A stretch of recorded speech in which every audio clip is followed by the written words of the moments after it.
What's up, guys? Welcome back to the Triple Play Fantasy YouTube channel, and welcome back to another Mock Draft Monday. You know what we do here every single Monday? We give you a mock draft, different format every single week. It's a doozy. It's a lot of fun, and it's getting us ready for our drafts, which are this year. We're obviously now in 2022, and it's never too early to start these drafts. You know me. I'm always joined by my co-host, Kevin, at DuBois_22. Kev, how's it going? I'm doing good, man. I'm just excited to kind of get rolling. Rookies are coming, and we're getting close to the startup draft time. So we're kind of rolling here to kind of give guys what they need to know. That's right. And we're here to give you the goods, which this week is a 12-team Superflex tight end premium PPR mock draft, and rookies included.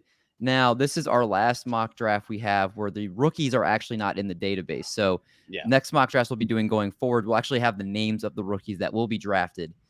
So again, right now, as you guys know what we did before, kickers are in those slots. So if you see a kicker, that just means it's a rookie pick. Next time, we'll have those actual players in there. Without further ado, let's take a look at the board, the draft board, and go through all our picks and some different strategies along the way here. Patrick Mahomes, the 101. I had Josh Allen at the 102. Kev, you really liked the start of your draft. We were talking before the show. You went Jamar Chase, DeAndre Swift, Jalen Waddle, and Deshaun Watson with your first 4 picks. You said this is something you'd want to do every single time in this format. Yeah, I mean, if I could get these guys and kind of go out there, I will say it's all up to Watson, right? Like depending on where he's at and where he goes. But if you do that, you're getting a first round talent in the 4th round. Then you add the 2 young wide receivers who I think are top 8 dynasty wide receivers. If you look at kind of their numbers, I know Chase is 101 for a lot of guys. Waddle's getting up there too, and then Swift's my anchor running back. And I like to draft with anchor running backs, and then I have Hunt down there as my running back too.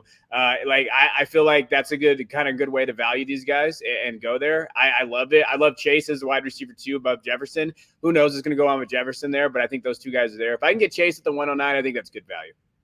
Yeah, I mean, Jamar Chase is one of the people who single-handedly made himself one of the biggest dynasty assets, and getting him in the first round where you did, even in a Superflex tight end premium league, is very good. I think it's kind of interesting because the tight end premium format in years past, Kelsey would be a slam dunk first-round pick. Yeah. And now he slipped into the end of the 2nd round. But the first tight end we saw go off the board was Kyle Pitts at the 111, followed by Mark Andrews at the 206. Now, we were kind of also talking before the show. I think I've seen some where Andrews goes first. I've seen some where Pitts goes first. Do you think they're strong one way over the other? It was interesting. I think one thing that happens with these picks is like they know Pitts and Dynasty is going to be last. They're going to last longer, right? I don't know if you saw last night he played in the Pro Bowl and he scored a touchdown, and he tweeted out like, "I finally scored a touchdown in America." I thought that was pretty funny. But I think in reality he's going to score touchdowns, and I think that he's going to have a better year next year. I don't hate it. I mean, Mark Andrews is going to be there as well. And if you're looking at kind of that division too, I think Pitts is going to get a lot of targets. I think he's going to be their number 1 option. And I think he's like Kelsey, right? Like I think we're going to be looking at Pitts being drafted in the first round of these drafts for a long time. I think it's closer next year though. But the way he kind of built his team, you can see he went young with Pitts, Fields, Lawrence, Smith, St. Brown, Mooney. Like he went really young here. Mm-hmm. And so I don't hate it because I think that's kind of the direction that he wanted to go. Whereas Andrews' team, that's a little bit more of a win now team. Obviously, we did this draft before Brady retired, but he has Brady, those guys there. So like, I think that when you're looking at his win now version of it, I think it just matters about how you built your team. It was also interesting with Joe at the end of here because he didn't take a rookie in this draft. He went young, but he decided not to build with rookie picks. Yeah. Now, if someone decides to go young, do you advise that you think they should take a couple rookies in there, or do you think the way he built his team young but with no rookies is an okay way to build? I thought he did okay. I think the first part was good, and then essentially you're doing there. I would say the one pick that I was confused on was Jacobs. I probably would have taken Elijah Mitchell over Jacobs. And if you're going to build your roster like that and you're going to look at that way, I think I would have probably rather gone Mitchell there, but he didn't. And I think that's just kind of preference, I guess. But Mitchell there, even ETN, maybe ETN would have been a good pick in the 6th round. You're still building around there. You have your anchor running back. He's coming back healthy. Now you look at him there. So I think I was a little confused there. As far as like the rookie picks, I think everything is in a vacuum, especially where they're at. I think some quarterbacks now after the Senior Bowl are starting to pump up the value. So like Malik and these guys are going to go a little earlier. So now those late first look better now because you're going to be able to get some better talented guys, Walker, Pickens, even, some of the wide receivers that we're seeing drop a little bit, like they're going to be in there, even Drake London probably. So if you want to do that, that's fine. I can say from my experience, like where I picked my guy, Greg Zerloin, is I grabbed him in the 6th round. So in terms of like rookie picks, I believe that is the 102. So I grabbed the 102 in the 6th round. And for me personally, when I was looking at my team, the 103, excuse me. So I grabbed the 103 there, is I'm looking at running back there. So like I have Swift. Now, if I can get Spiller, who you and me both like, we did on the channel recently. If I can get Spiller or Hall there to add to Swift to that team with those wide receivers, I feel like that's kind of the direction I wanted to go in. And that's what I was thinking about. Yeah, and I totally get that because you can imagine what rookie you want in that spot as we're starting to kind of see how they're going to come off the board a little bit more. And we were talking also is the fact that this draft, Justin Tucker was the first kicker off the board or the first rookie off the board at the 5-7. And our last draft, we did rookies. The first one was at 211. I'm going to be interested in our spoiler alert. We're going to have our first live mock draft this coming Thursday evening. So stay tuned for that. But I'm going to be interested now that the rookies are in the database, if now people see those names and they're going to go a lot higher and people are going to like go get their guys. They're like, hey, I need a running back. I'm going to go take Isaiah Spiller here. Or, hey, I need a quarterback and I'm going to take this guy here. I think it's going to be very interesting to see how people start building their teams with those rookies in there. And I think it's going to be something that you'll see a lot more this offseason, people building with those guys. And, the one thing I will say, too, if you're going to do a startup draft, I highly recommend just putting picks still in your draft, not rookies. Because now, unless you really want to go crazy with before landing spots and those type of things, because that really matters. But if you really want to build, I would say still do it like this. Still put rookie draft slots in there because landing spot really determines a lot of things for guys. And so you can still value it that way. Like I wouldn't put the regular rookies in here. Now you can, and it's an interesting experience, especially with not knowing where they're at. But if you're new to Dynasty, I definitely wouldn't put your rookies right away. I would put the rookie picks and then just kind of let the draft play out because that's when really teams kind of overextend themselves on rookies because they get excited. And then that's how you have orphans and that's how leagues kind of fold. Yeah, that makes sense. I want to go back to the tight end premium aspect about this. And where do you see the huge drop off where if I don't have any of these guys in a tight end premium league, you're at a severe disadvantage? Is it down once you get past Dallas Goedert, who I believe, if I'm not mistaken, was the last pick of the tight ends before there was a huge round gap? Yeah. Then Dawson Knox, Noah Fant. Is that the end of tier 1 for you? Yeah, I mean, I was disgusted having to draft Dallas Goedert. I'll be honest. Like when he was on the clock there, I didn't want to reach. So I felt like it was a reach, though. I'll be honest. Like I feel like it was a reach. I actually look back at the board and look at some of those wide receivers. Maybe I would grab Elijah Moore or McLaurin there because I liked it. But I looked at the tight end premium aspect, and after Goddard, unless Fant gets a quarterback, you're really hoping that he can get Aaron Rodgers, right? Like we've kind of been mentioning there. But if you scroll down, I mean, Knox, I think, is going way too early. He's going in the 8th now. Remember when we first started this, he was going like 12th, 13th round. Like that's too early for me with Knox. Even in this, Schultz, we don't even know if he's going to be in Dallas. Cole Kmet is a big stay away from me. I'm out on Cole Kmet. I think he's just going to get overvalued too. So when you're looking at those tight ends, it's gross. So after Goddard, I feel like there is a big divide. And then you're going to look at when people drafted Jonnu Smith last year, those type of things kind of going on that. Mike Gesicki might not be there. He might be not in Miami as well. So I think there's a lot of question marks right now. So I do think if you don't get one of those top tight ends, you're reaching. I want to ask you just kind of top of the head. I know this is just spur of the moment. If Aaron Rodgers does go to Denver, where would you slot Noah Fant in this draft? So if Aaron Rodgers goes to Denver, I would be putting him probably in the late 4th. Probably I would maybe take him before Hawkinson. So I would probably get him at tight end what? Let me do math. 5. Tight end 5 seems about right. Yeah, I think that's to be fair. Yeah, obviously this is also Dynasty, so that's why Darren Waller slipped a little bit more behind Hawkinson here. But no, I think that's a good call there, right? With his age, with the quarterback, we'd expect the offensive system to bump up with Aaron Rodgers there and the weapons around him. I think that's a good spot to get him for sure. Now, what do you think of in Dynasty leagues, people that attack the win now strategy? Like, for instance, my team is a very much a win now roster. And when I drafted Kelsey at the 211, I knew I was like, this is a win now team because I'm getting Kelsey in a tight end premium in the 2nd round. So that's how I'm going to build.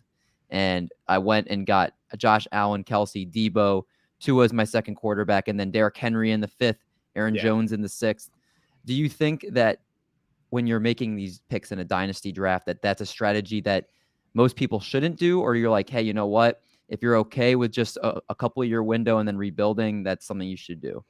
I think the way you did is good. I mean, I think that the untalked about kind of strategy in dynasty sometimes is the win now first year, right? Someone's got to win in the first year. And I think some people lose a lot of money that way because they always are in this perpetual rebuild.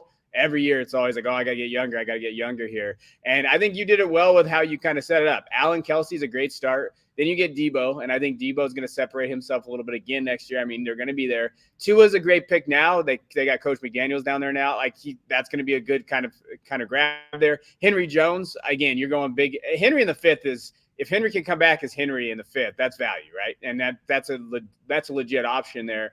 And I like how you kind of got Evans and Renfro in there, and you went there. So I think that strategy works. And I think that you can win it in the first year as long as you kind of do well drafting. You could always win that first year. And then you kind of just, I hate saying rebuild. I like reload, right? Like we don't rebuild, reload. I have somebody that always says that to me and it makes me cry inside. But like when you talk about it, like it happens, like where you just kind of like, all right, so if I'm looking at your roster, you're probably, so when you do this though, you got to know like Aaron Jones, you might be able to offload soon, but Henry's probably staying on your roster, right? Like you're not probably going to be able to get rid of Henry. Kelsey's in that weird kind of mid-range too. So like when you do this as well, when you're drafting these guys, these older guys, you got to know which ones you're going to have to probably eat. Like, hey, if you're drafting Zeke and these guys, they're probably going to stay on your roster until they retire, or maybe you get a third round pick or something. So knowing with the balance of taking those guys and taking some guys like Jones and stuff that maybe has some long-standing value, I think that's important as well. Quick question talking, because you mentioned his name, Zeke Elliott. He went the pick before you at Brandon Ayuk, I believe. Would you have taken Zeke instead of Ayuk as your RB2 if he was still there? Maybe. I think so.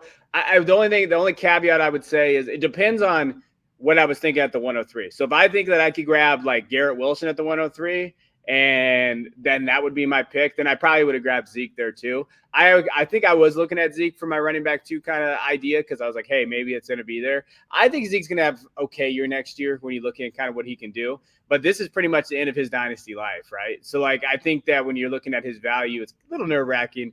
But I like Ayuk there. I think that Ayuk's going to be just fine in the 7th round. Yeah, I think so too. It's a good value pick there. Let's look a little bit more as we kind of wrap up towards the end of our draft here. And we look at the last few rounds. Were there anybody that you thought was an insane value? Or like, how did this guy slip all the way to this spot in this draft? Were there any of those types of players that stuck out to you? Yeah. When I was looking, like just looking over it too and looking through there, and I don't want to pick my own guys all the time because I'm just that good. I would say I really like, Allen Robinson in the 11th round. Like at a certain point, you think A-Rob's going to go somewhere. So do you think in value wise, that's not bad. Adam Thielen too. I know he's been dealing with health stuff, but when he's healthy and Cousins is the quarterback, we've seen him kind of, he's going to score touchdowns for you and those late round guys there. And I still think Jameis is a good pick. Like Jameis is going to go get a starting job somewhere based on the NFL. And in the Superflex league in the 13th round, that's value. That was actually my pick as well, especially because you're hearing him potentially going back to the Tampa Bay Buccaneers. They'll have Mike Evans there. You would expect that they'll reload at some positions on the offensive side of the ball. He looks like he's a different quarterback since he went to New Orleans. Like he's a little bit smarter when he's throwing the ball. And to get him as a QB2 in the 13th round of this draft, I mean, that's, to me, I think that is good value as you could get here. And I mean, also for the same fact, if we're talking about value, Odell Beckham, I think he's going to start shooting back up draft boards again. I mean, getting him in the 10th is a pretty good value. You're seeing what he's doing right now with the Rams. And I think just him being with Cleveland, you kind of just had all this bad taste in your mouth. But like you're seeing him with a good quarterback and a good system. And he's starting to look a little bit closer to the guy that we saw with New York. And that means he's not going to be going this later on in draft season. Yeah, I like that. It just depends. Where do you think he's going to go? You think he's going to stay in LA? I don't know what their salary cap situation is. But you have Robert Woods. You have Robert Woods coming back too. Are you gonna just have Van Jefferson just become a punt returner and basically just have him as on the field, for like 25-30% of the snaps because he's better than that. So I think with how with the Rams and all the needs that they're gonna need to address, I'm sure he would love to come back, but I just don't know if that's how they should spend their capital. Okay. Um, if It's you're asking interesting. me today, I think he does come back if they win the Super Bowl because he's going to want to return and they'll make it work. Yeah, he could take that deal, right? Like he's with his friends. They just they run they won a Super Bowl. So like there's that. Like I think that would work. He's only 29. He's not dead, right? In terms of like dynasty value, he's still got a couple years. I think he's going to be an interesting. Like I mean, imagine what his value is going to be if he goes to the Chiefs.